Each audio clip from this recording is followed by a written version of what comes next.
ہر مشقت بھی وہی، غم بھی وہی دیتا ہے، دھوپ اور چھاؤں کے موسم بھی دیتا ہے، دھوپ اور چھاؤں کے موسم بھی وہی دیتا ہے۔ زخم لگتے ہی نہیں اس کی اجازت کے بغیر، زخم لگتے ہی نہیں اس کی اجازت کے بغیر، اور پھر زخم کو مرہم بھی وہی دیتا ہے۔ بسم اللہ الرحمن الرحیم، الحمد للہ رب العالمین، والصلاة والسلام علی سید المرسلین وعلی آلہ واصحابہ اجمعین، اما بعد۔ قال اللہ تبارک و تعالی فی القرآن المجید والفرقان الحمید، اعوذ باللہ من الشیطان الرجیم، بسم اللہ الرحمن الرحیم، وَإِن تَتَوَلَّوْا يَسْتَبْدِلْ قَوْمًا غَيْرَكُمْ ثُمَّ لَا يَكُونُوا أَمْثَالَكُمْ صدق اللہ العظیم۔ معزز سامعین، حاضرین جمعہ، حاضرین مجلس، اور آج کے اس اجلاس کے صدر محترم اور اسٹیج پر بیٹھے ہوئے ہمارے علماء کرام اور پردہ میں بیٹھی ہماری ماں اور بہنیں، سب سے پہلے میں آپ تمامی حضرات سے درخواست کروں گا کہ اس سے قبل حیدرآباد سے تشریف لائے ہوئے ہمارے مہمان مکرم آج کے اس اجلاس کے، وہ ایک عظیم شیخ الحدیث ہے، اور اللہ تبارک و تعالیٰ نے ان کے الفاظ میں قوم و ملت کے سلسلے میں ایک درد رکھا ہے، ان کی خطابت میں ایک درد ہے، ایک بے چینی ہے۔ کہیں ایسا نہ ہو کہ جب وہ اسٹیج پر آئیں اور اپنی بات ہمارے سامنے رکھیں، اور جو ہمارے سامنے بیٹھے ہوئے یہ بچے ہیں یہ چوں چرا اس طرح کرتے رہیں تو ہمارے شہر کی ایک بدنامی، ہمارے محلے کی ایک بدنامی ہوگی۔ اس سے پہلے کہ وہ مہمان مکرم یہاں پر آئیں، میں آپ نوجوانوں سے درخواست کروں گا کہ اس ماحول کو تبدیل فرما دیں اور خاموشی کے ماحول کو پیدا فرما دے، تاکہ مہمان ہمارے بستی سے اور ہمارے شہر سے ایک اچھا اثر اور ایک اچھا میسج لے کر جائیں۔ میرے بھائیوں، ابھی آپ حضرات علماء کرام کی قیمتی باتیں اور ناصحانہ کلمات سے مستفید ہو رہے تھے، اور اب ہمارے درمیان کچھ ہی دیر کے بعد مہمان مکرم، مہمان خصوصی، وہ بھی تشریف لائیں گے۔ سب سے پہلے اللہ تبارک و تعالیٰ کا شکر ادا کرنا چاہیے کہ اللہ تبارک و تعالیٰ نے ہمیں ایمان کی دولت سے نوازا ہے۔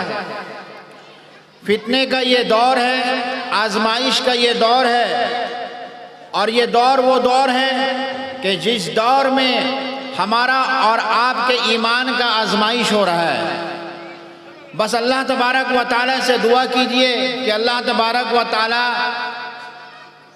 ہمارے ایمان کی حفاظت فرمائے، فتنے کی اس دور میں ہمارے ایمان کی محافظ بنے، اور ایمان پر خاتمہ نصیب فرمائے، اور آخرت میں اور جنت میں اس ایمان کے ذریعے ہم جنت میں داخل ہو جائیں۔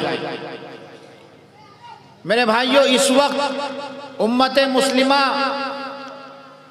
پر کئی طرح سے مشکلات کا سامنا ہے، حالات بگڑے ہوئے ہیں، اور حالات اس وقت پورے ہندوستان کے آپ کے سامنے ہیں۔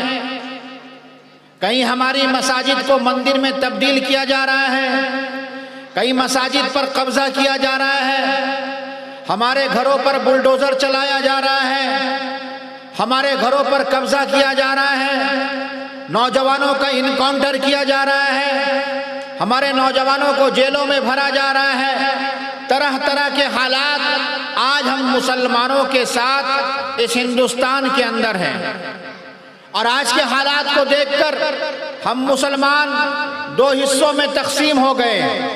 ایک حصہ وہ کہ جو حالات سے بالکل مایوس ہو چکا ہے، اور ایک حصہ وہ ہے، ایک جماعت وہ ہے کہ جو حالات سے مایوس نہیں ہوا ہے، لیکن خوف اور ڈر اس کے دل میں ہے، لیکن ساتھ ہی ساتھ اللہ کی ذات پر ایمان بھی ہے اور اللہ کی قدرت پر ایمان بھی ہے۔ یہ وہ لوگ ہیں کہ جنہیں اللہ کی ذات پر یقین تو ہے لیکن ایمان کمزور ہے۔ ایسے حالات میں اسلام یہ سبق دیتا ہے اور صحابہ کرام کی زندگی اور نبی علیہ الصلوۃ والسلام کی تعلیمات اور قرآن کریم سے ہمیں یہ سبق ملتا ہے کہ حالات سے مایوس نہیں ہونا چاہیے۔ حالات زندہ قوم کے ساتھ آتی ہے، مردہ قوم کے ساتھ نہیں آتی۔ اس درخت پر پتھر مارا جاتا ہے جس درخت پر پھل لٹک رہا ہوتا ہے۔ اس لیے آج ہندوستان کو اور پوری دنیا کو مسلمانوں سے خوف ہے۔ اس لیے کسی قوم پر حملہ نہیں ہوتا، کسی مذہب پر حملہ نہیں ہوتا۔ بات آتی ہے تو صرف مسلمانوں پر آتی ہے، اور بات آتی ہے تو صرف مذہب اسلام پر آتی ہے۔ اس لیے میرے بھائیوں، حالات یقیناً خراب ہیں، لیکن حالات سے مایوس ہونے کی ضرورت نہیں ہے۔ آپ صحابہ کرام کی زندگی کو اٹھا کر دیکھیں کہ جب صحابہ کرام کے اندر جنگ احد کے موقع پر ایک بے چینی سی پیدا ہو گئی اور بظاہر انہیں شکست حاصل ہو گئی تو صحابہ کرام مایوس ہو گئے۔ ان کی مایوسی کو اور اضافہ کرنے کے لیے کفار مکہ نے اعلان کر دیا صحابہ کرام کے درمیان کہ جاؤ صحابہ کرام کے درمیان اعلان کر دو کہ کفار مکہ ایک جا ہو کر تم پر پھر سے حملہ آور ہوں گے اور تمہیں نیست و نابود کریں گے۔ ہونا تو یہ چاہیے تھا کہ اس وقت بھی صحابہ کرام کے ایمان میں کمزوری آ جاتی، ڈر پیدا ہو جاتا، خوف پیدا ہو جاتا، لیکن نہیں، ان کے ایمان میں اضافہ ہو گیا اور ان کا جذبہ ایمان سے بھر گیا۔ اس لیے میرے بھائیوں، ہمیں اللہ کی ذات پر یقین رکھنا چاہیے۔ آپ کی ذات وہ ذات ہے کہ جو ہر چیز پر قادر ہے۔ اللہ کی ذات ہر چیز پر قادر ہے، اور اللہ وہ اللہ ہے جو روزی بھی دیتا ہے، جو روزی چھین بھی لیتا ہے۔ اللہ وہ ذات ہے کہ جو کرسیوں پر بیٹھاتا ہے اور کرسی چھین لیتا ہے۔ اللہ وہ ذات ہے جو حکومت بھی دیتا ہے اور حکومت سے اتار کر زمین پر بیٹھا دیتا ہے۔ میرے بھائیوں، ہم آج بہت سارے مسائل کے شکار ہیں، اور اللہ نے قرآن میں فرمایا کہ تم اپنے اندر تبدیلی پیدا کرو۔ اگر آپ نے اللہ کے حکم کی نافرمانی کی، رسول اللہ صلی اللہ علیہ وسلم کی تعلیمات سے روگردانی کی، تو اللہ تبارک و تعالیٰ تمہاری جگہ دوسرے قوم کو پیدا فرما دیں گے جو اللہ کے دین کا کام کریں گے، جو اسلام کا کام کریں گے، بھیجے ہوئے مذہب کا کام کریں گے۔ اس لیے میرے بھائیوں، آج جو حالات ہمارے ساتھ ہے، اور اس وقت یہ امت مسلمہ سب سے زیادہ جن حالات کا شکار ہے وہ جہالت کا شکار ہے۔ آج پوری امت جہالت کی تاریکی میں ڈوبی ہوئی ہے، پوری امت جہالت کی تاریکی میں اور اندھیری میں چھائی ہوئی ہے، جبکہ اللہ کے رسول علیہ السلام اس دنیا میں تشریف لائیں۔ آج ہم دین کے اعتبار سے بھی جہالت میں ڈوبے ہوئے ہیں، اور دنیاوی تعلیم کے اعتبار سے بھی ہمارے پاس اتنی طاقت نہیں ہے کہ ہم غیروں کے سامنے کھڑے ہو کر آنکھوں سے آنکھ ملا کر ان سے بات کر سکیں۔ اللہ کے رسول علیہ السلام اس دنیا میں تشریف لائیں، اور آپ علیہ السلام نے اپنے آنے کے بعد اس روئے زمین پر ایک انقلاب برپا پیدا کر دیا۔ آپ اس دنیا میں تشریف لائے تھے، پوری دنیا جہالت میں ڈوبی ہوئی تھی، پوری دنیا تاریکی میں ڈوبی ہوئی تھی، کوئی کسی کو نہیں پہچانتا تھا، جہالت عام تھا، تعلیم نام کی کوئی چیز نہیں تھی۔ ایسے دور میں ہمارے نبی اس دنیا میں تشریف لاتے ہیں، اور اس نبی پر سب سے پہلا لفظ قرآن پاک کا اقرا کا نزول ہوتا ہے، اور اس اقرا کا نزول نے دنیا والوں کو یہ پیغام دے دیا، اللہ کے رسول نے یہ پیغام دے دیا کہ اب تعلیم کو عام کرنا ہے، جہالت کو ختم کرنا ہے، تاریکی کو ختم کرنا ہے۔ اب اس دنیا میں اس تعلیم کی روشنی پوری دنیا میں پھیلے گی، اور پھر اللہ کے رسول نے تعلیم کو عام کیا، اور آپ نے اپنے صحابہ کرام کے ایسی تربیت فرمائی اور ایسی تعلیم دی کہ صحابہ کرام پوری دنیا میں پھیل گئے، اور تعلیم کے ذریعے صحابہ کرام نے اس تعلیم کے ذریعے انسانیت کو اپنے آغوش میں لیا، تعلیم کے آغوش میں لیا، تعلیم کے سائے میں لیا۔ لیکن میرے بھائیوں، ہم اور آپ جس صدی میں زندگی گزار رہے ہیں، یہ 21ویں صدی کا دور گزر رہا ہے، اور آج سے 200 سال پہلے ایک پلاننگ تیار کیا گیا اور ایک پلان بنایا گیا کہ کس طرح انسانیت کی زندگی سے اور انسانیت کے ہر شعبے سے، بلکہ ہماری زندگی سے دین کو ختم کر دیا جائے۔ آج باطل اس میں پوری طرح کامیاب ہو چکا ہے، آج ہماری زندگی سے دین کو نکال دیا گیا ہے. آج تعلیم سے دین نکل چکا، آج سیاست سے دین نکل چکا، آج تجارت سے دین نکل چکا، آج معیشت سے دین نکل چکا ہے. نتیجہ کیا ہوا؟ ہم اور آپ دنیاوی تعلیم پر بھروسہ کرتے ہیں، سائنس اور ٹیکنالوجی کی تعلیم پر بھروسہ کرتے ہیں، اور یقیناً کرنا بھی چاہیے. اور سائنس اور ٹیکنالوجی اور دنیا کی تعلیم سے یقیناً ہمارے بچے کامیاب ہو رہے ہیں، ڈاکٹر بھی بن رہے ہیں، انجینئر بھی بن رہے ہیں. لیکن جو انسانیت کی تعلیم ہے، جو دین کی تعلیم ہے، اور وہ تعلیم جو مکتب میں ملتا ہے، وہ تعلیم جو مدرسوں میں ملتا ہے، اور وہ تعلیم انسانیت کا پیغام دیتی ہے، جو تعلیم بچپن میں یہ بات سکھاتی ہے اور یہ تعلیم مکتب میں حاصل کی جاتی ہے کہ ماں باپ کا قدر کیسے کرنا ہے، اپنی زندگی کیسے گزارنی ہے، وہ تعلیم سے انسان اس کا دل ختم ہو چکا ہوتا ہے. تعلیم دنیاوی ہوتی ہے لیکن دین کی تعلیم اس کے پاس نہیں ہوتی ہے. یاد رکھیے میرے بھائیوں، آپ سائنس اور ٹیکنالوجی کی تعلیم سے جسم پر حکومت کر سکتے ہیں لیکن دل پر حکومت نہیں کر سکتے. دلوں پر حکومت کرنے کے لیے اخلاق چاہیے، انسانیت کی تعلیم چاہیے، دینی تعلیم چاہیے، مذہبی تعلیم چاہیے، اور وہ تعلیم ہمارے مکتب میں ملتے ہیں، وہ تعلیم مدارس اسلامیہ میں ملتے ہیں. آج ہمیں سوچنا ہے، یہاں پر بہت سارے گارجین حضرات بیٹھے ہیں، بچوں کے گارجین ہیں، ماں باپ ہیں، یہاں پہ ہماری ماں اور بہنیں ہیں. میرے بھائیوں، آپ اپنے بچوں کو ڈاکٹر بنائیں، اپنے بچوں کو انجینئر بنائیں، اپنے بچوں کو پروفیسر بنائیں، اپنے بچوں کو دنیا کی ہر تعلیم دے. یقیناً ہمارے سماج کو جہاں ایک اچھا حافظ کی ضرورت ہے، جہاں ایک اچھے عالم کی ضرورت ہے، جہاں ایک اچھے مفتی کی ضرورت ہے، یہاں ہمارے معاشرے کو ایک اچھا ڈاکٹر کی بھی ضرورت ہے، اچھے وکیل کی بھی ضرورت ہے، اچھے پروفیسر کی بھی ضرورت ہے. لیکن میرے بھائیوں، سب سے پہلے آپ اس کے ایمان کو مضبوط کیجیے، آپ اس کے دل کو مضبوط کیجئے، ایمان سے، دین کی بنیادی باتوں سے مضبوط کیجئے.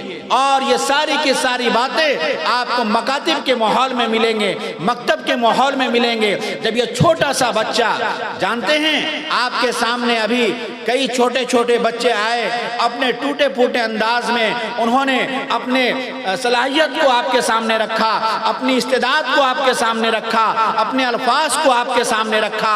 آج وہ ماں باپ خوش نصیب ہیں کہ جن کے بچے یہاں پر کھڑے ہو کر ٹوٹے پھوٹے زبان میں بسم اللہ الرحمن الرحیم پڑھ رہے تھے، اعوذ باللہ پڑھ رہے تھے.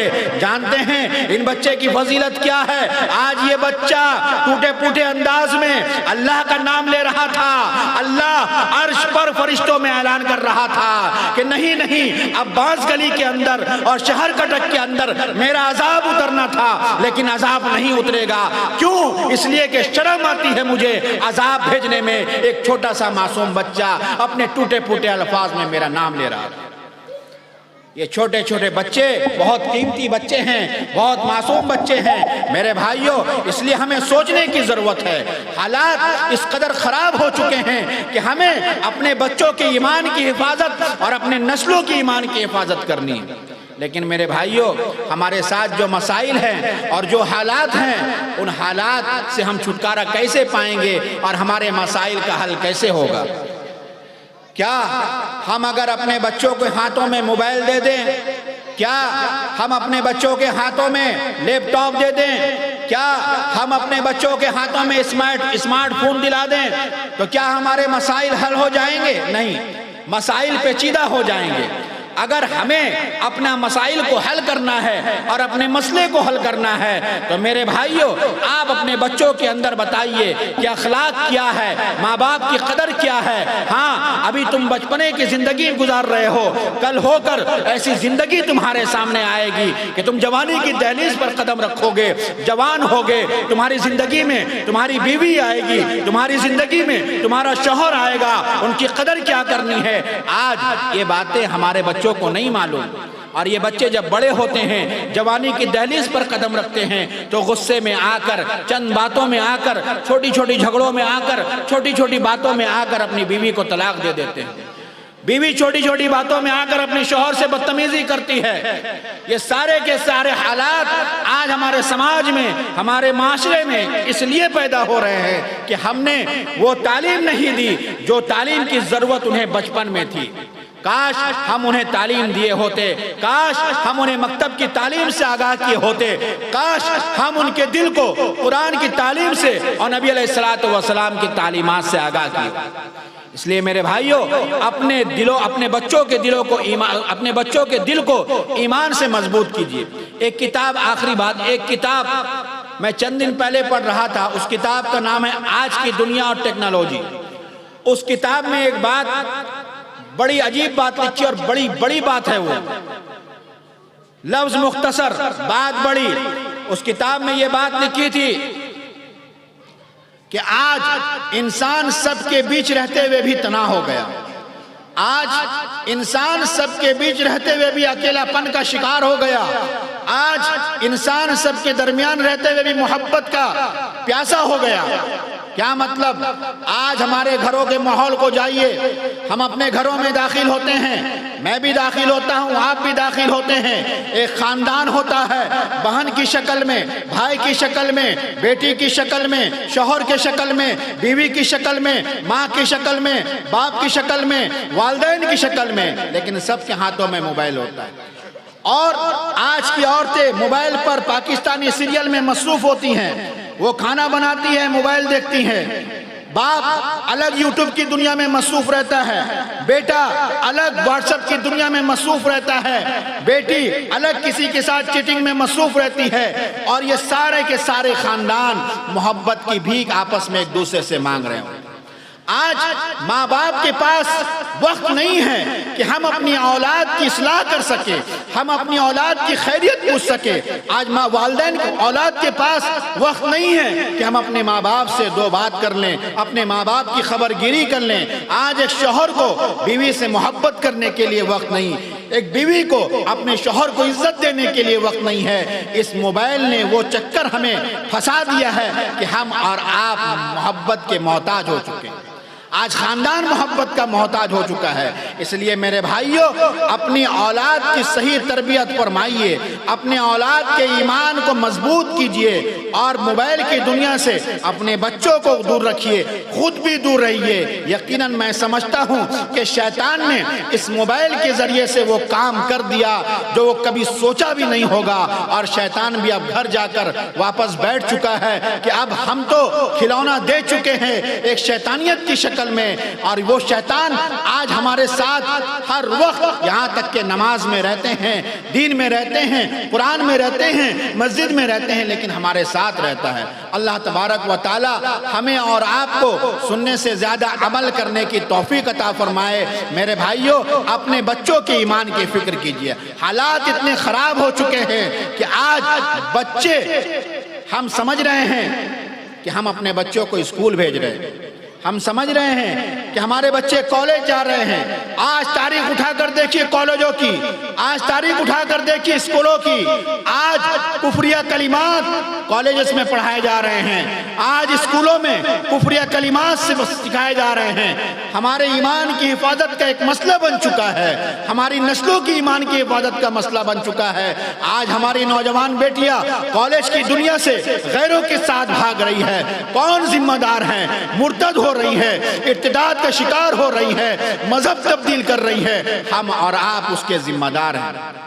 میرے نوجوانوں، آپ کی ذمہ داری صرف یہ نہیں ہے کہ جب مسجد سے اعلان کیا جائے کہ مسجد میں چھت ڈھلائی کا مسئلہ ہے، مسجد کی تعمیر کا مسئلہ ہے، جشن عید میلاد النبی کا مسئلہ ہے، ہم اور آپ چندے کے لیے نکل جاتے ہیں. میرے بھائیوں، اپنی اولاد کے ایمان کی حفاظت کا بھی مسئلہ پیدا کیجئے اور اپنے اولاد کے ایمان کی حفاظت کا فکر پیدا کیجئے، اور اس کے لیے بھی چندہ کیجئے. گھومیے، سر سید احمد خان کی تحریک کو چلائیے، جھولی اٹھائیے، تھیلا اٹھائیے، چندہ کیجئے، کالج قائم کیجئے، اسکول قائم کیجئے، ایسا اسکول کہ جس میں اسلامی نظام ہو، ایسا اسکول کہ جس میں اسلامی تہذیب ہو، اسلامی ثقافت ہو، اور اسلامی ماحول میں پردے کے ساتھ ہماری بیٹیاں، ہمارے بچے اسلامی تہذیب کے ساتھ اپنے ایمان کی حفاظت کے ساتھ دنیا کی تعلیم کو بھی حاصل کرے۔ اس لیے میرے بھائیوں ضروری ہے، آج سوچئے کٹک اتنا بڑا شہر ہے، آج تعلیم میں عیسائی کلچر اور عیسائی لوگ سب سے آگے ہیں، ہم مسلمان سب سے پیچھے ہیں۔ ہمارے پاس ایک ایسا کالج بھی نہیں ہے کہ ہمارے بچے جب 10 کلاس سے نکل کر پلس 2 کی تعلیم کا مسئلہ آ جائے، 11 کی تعلیم کا مسئلہ آ جائے تو ہمارے کالج میں آ جائے، ہمارے اسکولوں میں آ جائے۔ میرے بھائیوں، ہم نبی سے محبت کرتے ہیں، ہم نبی کے دیوانے ہیں، ہم اللہ کے دیوانے ہیں۔ کل میرے نبی قیامت کے دن اگر پوچھ لے کہ تمہارے سامنے ہماری روحانیہ بیٹیاں غیروں کے ساتھ بھاگ رہی تھی، مرتد ہو رہی تھی، کالجز میں پڑھ رہی تھی، بے حیائی کے ماحول میں، بے فیشن کے ماحول میں، تو میرے بھائیوں ہم اس نبی کو کیا جواب دیں گے؟ اس لیے میرے بھائیوں ایک درد یہ پیدا کیجئے اپنے دل میں کہ ہم کم کھائیں اور 2 روٹی کھائیں 3 کے بجائے، لیکن اپنے بچوں کو اسلامی ماحول میں اور اسلامی تعلیمات کے ساتھ دنیا کی تعلیم دے۔ اور اگر ہمارے شہر میں ضرورت ہے ایسے اسکول کی تو ہم ایسے اسکول کو پیدا کرنے کی کوشش کریں، ایسے اسکول کی تعمیر کو کرنے کی کوشش کریں، اور جو لوگ ایسے اسکول پر کام کر رہے ہیں ان کا ساتھ دیجئے، ایسے کالج قائم کیجئے۔ یقیناً ہمارے نوجوانوں، ہمارے بچوں اور ہماری بچوں کے اس وقت ایمان کے تحفظ کا مسئلہ ہے، اور یہ اسکول اس تحفظ کی کمی کو دور کر سکتے ہیں۔ اللہ تبارک و تعالی ہمیں اور آپ کو صحیح سمجھ عطا فرمائے، اور ہمارے علماء کرام جتنی بات کر کے گئے ہمارے دلوں میں ان باتوں کو اتار دے۔ ہمارے درمیان اب بہت جلد مہمان خصوصی بھی تشریف لائیں گے۔ آپ حضرات اس ماحول، سکون کے ماحول کو برقرار رکھیں اور اس فضا کو خاموشی میں تبدیل فرمائیں۔ وما علینا الا البلاغ۔ ماشاءاللہ۔